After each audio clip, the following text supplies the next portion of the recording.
Peoples, in their constant efforts for the triumph of the ideal of liberty and justice, are forced, at precise historical moments, to make their greatest sacrifices. Our beloved country has reached one of those moments. A force of tyranny, which we Mexicans were not accustomed to suffer after we won our independence, oppresses us in such a manner that it has become intolerable. In exchange for that tyranny, we are offered peace, but peace full of shame for the Mexican nation, because its basis is not law, but force, because its objects is not the betterment and prosperity of the country, but to enrich a small group who, abusing their influence, have converted the public charges into fountains of exclusively personal benefit. The rights of the citizens exist only on paper, but, as a fact, it may also be said that martial law constantly exists in Mexico. The administration of justice, instead of imparting protection to the weak, merely serves to legalize the plundering committed by the strong. The judges, instead of being the representatives of justice, are the agents of the dictator, whose interests they faithfully serve. The governors of the states are designated by him, and they, in turn, designate and impose in like manner with the local authorities.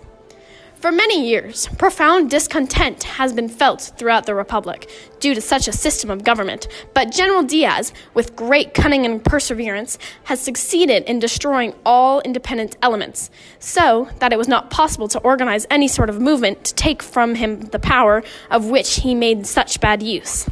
The evil constantly became worse, since it had been impossible to throw ourselves into the struggle to recover the sovereignty of the people and their rights on purely democratic grounds. In Mexico, as a democratic republic, the public power can have no other origin nor other basis than the will of the people, which cannot be executed in a fraudulent manner.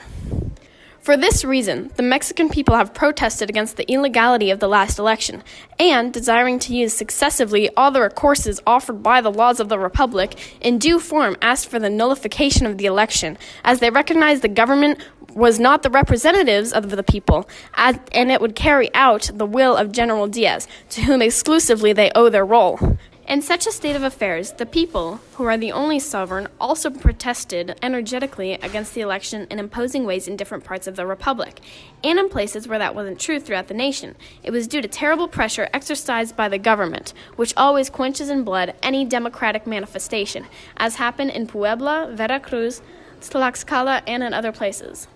But this violent and illegal system can no longer subsist. I have very well realized that if the people have designated me as their candidate for the presidency, it is not because they have had an opportunity to discover in me the qualities of a statesman or of a ruler, but the virility of the patriot determined to sacrifice himself, if need be, to obtain liberty and to help the people free themselves from the odious tyranny that oppresses. From the moment I threw myself into the democratic struggle, I very well knew that General Diaz would not bow to the will of the nation, and the noble Mexican people, in following me to the polls, also knew perfectly the outrage that awaited them. But in spite of it, the people gave the cause of liberty a numerous contingent of martyrs. But such conduct was indispensable to show the whole world that the Mexican people are fit for democracy, that they are thirsty for the liberty, and that their present rulers do not measure up to their aspirations.